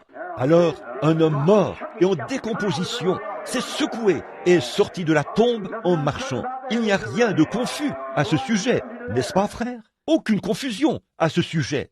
C'est la même chose ce soir, quand on entend une voix claire qui dit « Pécheur, repens-toi et je te donnerai la vie éternelle. Repentez-vous et que chacun de vous soit baptisé au nom de Jésus-Christ pour le pardon de vos péchés et vous recevrez le don du Saint-Esprit. » Voilà l'appel. Il n'y a rien de confus à ce sujet.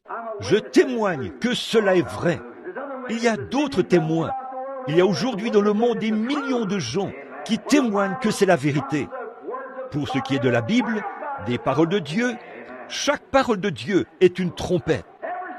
Chaque son de la parole est une trompette. La trompette de l'Évangile. Et quand elle sonne, c'est la vérité. Quand elle dit Jésus-Christ, le même hier, aujourd'hui et éternellement, il n'y a rien de confus à ce sujet. Il est le même. Oui, monsieur. Repentez-vous et soyez baptisés au nom de Jésus-Christ et vous recevrez le don du Saint-Esprit. Il n'y a rien de confus à ce sujet. Celui qui écoute mes paroles et qui croit à celui qui m'a envoyé a la vie éternelle. Celui qui croit en moi vivra quand même il serait mort. Celui qui vit et qui croit en moi ne mourra jamais. Crois-tu cela? Il n'y a rien de confus à ce sujet. Il vivra. Celui qui mange ma chair et qui boit mon sang a la vie éternelle, et je le ressusciterai au dernier jour. Il n'y a rien de confus à ce sujet. Rien. C'est un son clair. Oh, je le connais. Je l'ai entendu sonner dans mon pauvre cœur d'Irlandais un jour. Moi, un pauvre petit pécheur. Comment était-ce possible dans mon cas? Mais j'ai cru que c'était un son clair, et je l'ai accepté. Je témoigne que cela est vrai. Un jour, il appellera de nouveau. Nous partirons de ce monde, car il n'y a rien de confus au sujet de cette trompette-là. Oui, monsieur. Oui, monsieur. Il n'y a pas de son confus. Jamais. Il sonne aujourd'hui quand il nous appelle. C'est la même chose quand il nous dit quoi que ce soit d'autre. Revenons maintenant au verset. Et voici, il y avait un trône dans le ciel. Verset 2. Et dessus, quelqu'un était assis. Remarquez, le trône. Il s'est assis sur le trône. Là, il n'était plus au milieu des chandeliers sur la terre. L'enlèvement avait déjà eu lieu. Il était dans la gloire, assis sur son trône. J'aimerais vous faire remarquer dans la suite, nous le verrons même au chapitre 5, que ce n'était pas le trône de miséricorde. Ce n'était plus un trône de miséricorde. C'était le trône du jugement. Ce n'était pas un trône de grâce. C'était un trône de jugement. Parce qu'il en sortait du feu, des éclairs et des tonnerres. Plus rien. La miséricorde est terminée. L'âge de l'Église est terminé. Que celui qui se souille encore. Que celui qui est juste pratique encore la justice. Et que celui qui est saint se sanctifie encore. Ce n'est plus un trône de miséricorde. Ce soir, le sang se trouve sur ce trône. Et c'est un propitiatoire pour tout pécheur qui cherche la miséricorde. Mais ce jour-là, ce ne sera plus un propitiatoire. Ce sera un trône de jugement sur lequel sera assis un Dieu en colère. Ou, si le juste se sauve avec peine, que deviendront l'impie et le pécheur? De même, quand il viendra dans les nuées de sa gloire, les montagnes essayeront de trouver un endroit où se cacher. Où resterons-nous à ce moment-là? Oh, précieux est ce flot qui me rend blanc comme neige. Je ne connais point d'autre source, rien d'autre que le sang de Jésus. Oh là là, quelle leçon! Pas de son confus. Et son trône, et sur son trône, il était assis. Il n'est plus ici. Bon, voilà une autre chose. C'est la preuve que l'Église est enlevée avant la grande tribulation. Voyez, pourquoi? Le voici sur le trône de la gloire, et l'Église est partie, puis vient la tribulation. J'ai toujours dit que du temps de Noé, Noé était dans l'arche, avant que la moindre goutte de pluie tombe. Lot était sorti de Sodome, avant que le feu tombe, et l'Église sera dans la gloire, avant que la bombe atomique s'abatte. C'est vrai, avant que la bombe atomique s'abatte. Vous dites, qu'en était-il de la première? C'était sur les païens, non pas sur les chrétiens. Maintenant, remarquez, oh, il a fini son œuvre sur la terre, et il a emporté son Église, et maintenant, il envoie le jugement. Le monde l'a rejeté, et il a envoyé son jugement. Lui et son Église sont partis dans la gloire. Jean, là, dans l'île de Patmos, un révélateur pour l'Église. Il a été le type de l'Église qui est élevé dans la gloire. Monte ici. Ce qui montrait, vous dites, il représentait l'Église?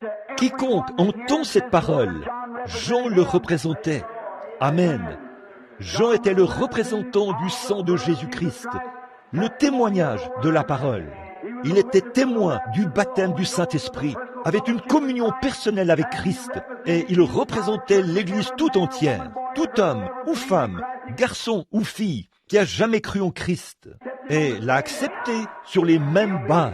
Celui-là entendra un jour cet appel, monte ici, et il sera enlevé avant la tribulation. Souvenez-vous, ce n'est pas encore le temps de la tribulation, c'est le temps où le jugement se met en place. Là, on montre à Jean ce qui arrivera après l'âge de l'Église. Voyez, voilà ce qu'il en était. Maintenant, remarquez encore au verset 3 ou au verset 2, il y a un trône dans le ciel, et sur ce trône, quelqu'un était assis. Or, ce même esprit qui était sur la terre l'avait quitté, était allé dans la gloire, et était assis, le même Jésus qui est avec nous ce soir, pour exercer la miséricorde. Il était parti dans la gloire, et était assis sur le trône. Celui qui était assis sur le trône avait l'aspect d'une pierre de jaspe et sardoine, et le trône était environné d'un arc-en-ciel, semblable à de l'émeraude. Je vais m'arrêter parce que d'autres frères doivent prêcher. Je vais peut-être reprendre cela demain matin à partir d'ici. Ainsi donc, avait l'aspect de l'émeraude. Oh là là, oh! Il y a des gens presque partout, au cœur tout enflammé. N'aimez-vous pas cela? Même feu qu'à la Pentecôte, qui purifie, nettoie. Oh, ça brûle maintenant dans mon cœur. À son nom la gloire. Je suis si heureux de dire, je suis l'un d'entre eux. Jean, convié et appelé par le Seigneur Jésus, après avoir reçu de Dieu la promesse qu'il verrait la venue du Fils de l'homme. Pierre, Jacques et Jean et les autres étaient là lorsque Jésus leur a parlé et a dit « Quelques-uns de ceux qui sont ici ne mourront point, ils n'aient vu la venue du Fils de l'homme. » Il n'a pas dit « tous ceux qui étaient là », mais quelques-uns. Et quelques jours plus tard, ils sont montés et ont vu en avant-première l'ordre de la résurrection et la venue du Seigneur. Élie représentait les saints qui étaient morts, je veux dire Moïse, et qui seront ressuscités. Élie représentait le groupe qui sera enlevé. Souvenez-vous, premièrement, c'était Moïse, ensuite Élie. Élie devait être le messager du dernier jour, qui, avec son groupe, verrait la résurrection, qui verrait l'enlèvement, je veux dire. Moïse représentait ceux de la résurrection, et Élie, le groupe qui ira dans l'enlèvement. Et là, les deux groupes étaient bel et bien représentés. Au bout d'un moment, ils les ont remarqués, les ont vus, et Pierre a dit, « Dressons 3 tentes, que certains soient sous la loi, et que d'autres soient sous Élie, et allons, d'autres encore, dans cette direction-ci. » Et comme il parlait encore, une voix a fait entendre ces paroles. « Celui-ci est mon fils bien-aimé, écoutez-le. » Et quand ils ont regardé, ils n'ont vu que Jésus seul. Tout le reste s'était confondu et était devenu un. Oh, et il était la lumière, la vérité, le chemin, la porte, l'arc-en-ciel. Oh, demain nous aurons une glorieuse leçon, si le Seigneur le veut. Demain, nous verrons les jugements, nous verrons la pierre de sardoine, pour savoir ce qu'elle représente, le rôle qu'elle a joué. Et nous verrons le jaspe, et nous verrons toutes ces différentes pierres, et nous examinerons tout cela en retournant dans Ézéchiel, puis dans la Genèse, avant de revenir dans l'Apocalypse. Puis nous irons au milieu de la Bible pour faire le lien entre toutes ces choses, ces différentes pierres, les couleurs et tout. Puis nous ramènerons le tout à ceci et nous verrons si ce n'est pas exact. Voyez, nous verrons si ce n'est pas la même couleur et tout, exactement la même chose. Le même Saint-Esprit, le même Dieu, qui fait les mêmes miracles, les mêmes prodiges, qui fait la même chose exactement comme il l'a promis. Il a parlé à Pierre, Jacques et Jean et à ceux qui étaient là, à tous les disciples. Il leur a dit, quelques-uns de ceux qui sont ici ne mourront point. Il n'ait vu le Fils de l'homme venir dans son règne. Il a dit à Jean, Pierre a dit, que feras-tu de lui? Cet homme, qu'en sera-t-il de lui? Il a dit, que t'importe s'il voit ma venue? Et il l'a laissé vivre pour voir cela. Après que les autres étaient morts, partis, Jean a vécu pour voir l'avant-première de la venue en puissance du Seigneur. Il lui était donné de voir toute la scène, à partir de son époque jusqu'à la fin des jugements et le début du millénium. Jean l'a vu d'un bout à l'autre, ainsi que la fin du millénium et le début de l'âge du royaume. Donc, il tient sa parole, n'est-ce pas? Nous terminerons au verset 2. Si le Seigneur le veut, nous commencerons le verset 3 demain matin. Courbons la tête. Combien ce soir, dans cette église, savent, mon frère, sœur, que vous serez appelés un jour, que vous soyez prêts ou non, que vous soyez préparés ou non, vous serez appelés à rencontrer Dieu.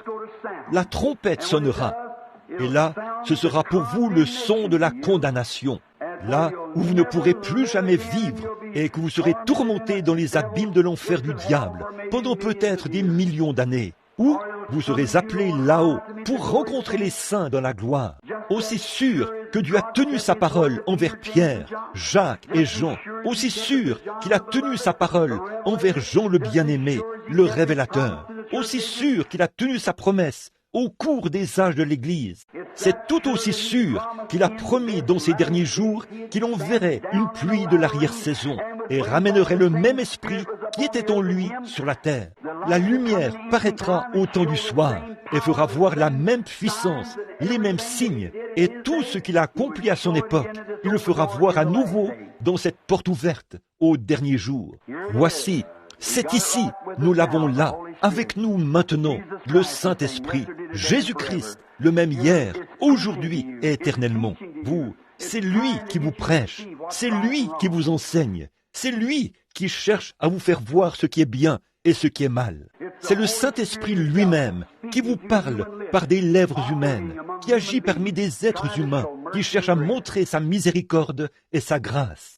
Et si vous ne l'avez pas encore reçu en cette soirée du Nouvel An, voudriez-vous lever les mains vers Dieu et dire « Ô Dieu, permets-moi de recevoir la puissance qui était sur Jean le révélateur, afin que quand je serai appelé, je me présenterai devant toi en paix comme lui. » Levez la main, que Dieu vous bénisse, que Dieu vous bénisse. Il y en a partout dans l'Église. Que Dieu vous bénisse, que je sois prêt à répondre à mon appel. Notre Père Céleste, en cette veille du Nouvel An, encore à peine 2 heures et ce sera terminé. Il y aura une nouvelle année. Ce que nous avons fait cette année, nous l'avons fait. Il y a tant de choses que j'ai faites et j'ai honte de moi. Je m'en repens, Seigneur. Et il y a tant de choses que j'ai faites et que beaucoup de mes frères n'ont pas comprises. Beaucoup de mes frères dans les champs de mission ne comprennent pas pourquoi je les ai faites. Mais, Père, je les ai faites parce que j'étais conduit à les faire. Je te prie, Père, de ne jamais me laisser avoir honte de cette conduite, mais conduis-moi, Seigneur, afin que je continue de faire ce que je suis conduit à faire. Aide-moi, ô Dieu, alors que je cherche sincèrement à connaître ta volonté, afin de la faire et d'apporter, comme tu me l'as montré il y a bien des années, lorsque j'ai quitté cette église, le pain de vie au peuple du monde. Lorsque j'ai vu cette grande montagne du pain et des saints en robe blanche qui venaient de partout sur la terre pour manger de ce pain de vie, ô Dieu, que jamais, ô grand jamais, je ne manque de nourrir les gens du pain de vie. Bénis ces âmes affamées qui sont ici, ceux qui viennent de lever la main à l'instant. Ils désirent avoir plus de vie. Je te prie de les remplir du Saint-Esprit, Seigneur. Chacun d'eux, accorde-le, ô Dieu. Donne-leur des bénédictions. Aide nos frères partout. Bénis nos frères dans le ministère qui s'apprêtent à s'avancer dans quelques minutes. Il y en a d'autres qui prêcheront. Nous prions pour qu'ils nous donnent le pain de vie ce soir, Père, alors que nous écouterons attentivement et respectueusement pour entendre la voix. Accorde-le. Bénis-nous. Puisse l'aube de cette nouvelle année se lever avec de nouvelles espérances et apporter de nouvelles pensées, de nouvelles révélations, une nouvelle puissance. Oh, que tout cela nous soit renouvelé, Seigneur. Tes bénédictions et tes promesses. Nous nous remettons en même temps que notre prière entre tes mains, au nom de Jésus-Christ. Amen.